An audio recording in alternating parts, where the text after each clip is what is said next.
7,81,031 રૂપિયા આ કોઈના બેંક એકાઉન્ટનું બેલેન્સ નથી, પરંતુ આ તો ઉષાબેન પટેલના ઘરનું લાઇટ બિલ છે। જ્યારે મોબાઈલમાં આ બિલ જોયું ત્યારે 3 સભ્યોનો આ પરિવાર ડઘાઈ ગયો, કારણ કે પ્રધાનમંત્રી આવાસ યોજના હેઠળના ઘરમાં 3 જણા રહેતા હોય એ 24 કલાક ઘરના વીજ ઉપકરણો ચલાવે તો પણ આટલું તોતિંગ બિલ ન આવે, પરંતુ અહીંયા તો મધ્ય ગુજરાત વીજ કંપનીએ આટલું મોટું બિલ જનરેટ કરી દીધું છે। પરિવારનું કહેવું છે કે સ્માર્ટ મીટર લગાવ્યા બાદ 3 મહિને આ બિલ બન્યું છે। સામાન્ય રીતે તેઓને દર 2 મહિને 1500 રૂપિયાની આસપાસ બિલ આવતું હતું, પરંતુ આ વખતે તો બિલ રકમ જોઈને એમના પગ તળેથી જમીન સરકી ગઈ।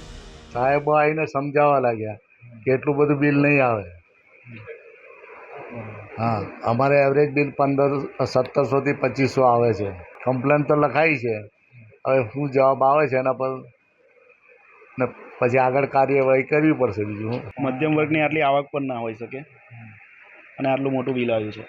આ સંદર્ભમાં તમે કોઈને રજૂઆત કરી? રજૂઆત અત્યારે એવું છે કે સવારે મને આજે મેલ મળ્યો છે, મેલથી મેં ચેક કર્યું તો એમાં 7,81,000 હતું। પછી મને લાગ્યું ખોટું છે આ બિલ, એટલે મેં MGCLની સાઇટ પર કન્ઝ્યુમર નંબર નાખીને જોયું તો એની પર પણ મને આ જ બિલ જોવા મળ્યું। એટલે કસ્ટમર કેરમાં કોલ કર્યો, કસ્ટમર કેરમાં મને કીધું કે આ જ બિલ છે તમારું। એટલે પછી મેં કીધું કે આ ખોટું છે, તો એમને કમ્પ્લેન લીધી છે। હવે કમ્પ્લેનનો શું જવાબ આવે છે એનો વેઇટ કરીએ।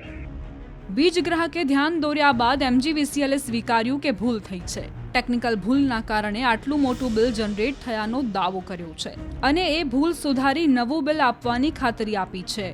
7.81 લાખનું જે ઉષાબેનનું જે બિલ આવ્યું છે એના માટે અહીંયા અત્રેની કચેરીએ તપાસ કરી છે।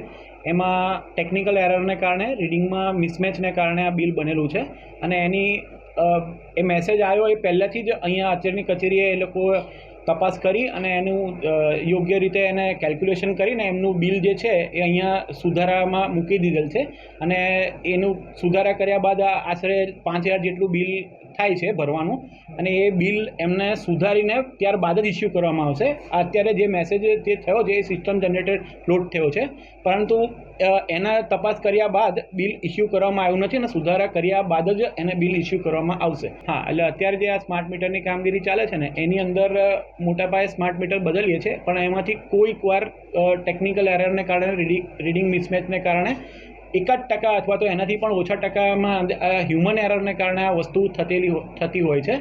એટલે ગ્રાહકોને મારી એ છે વિનંતી કે આવો કોઈક મેસેજ આવે તો ગભરાયા વગર કચેરીનો સંપર્ક કરવો અને ત્યારબાદ જ એના વિશ્વાસમાં લેવું।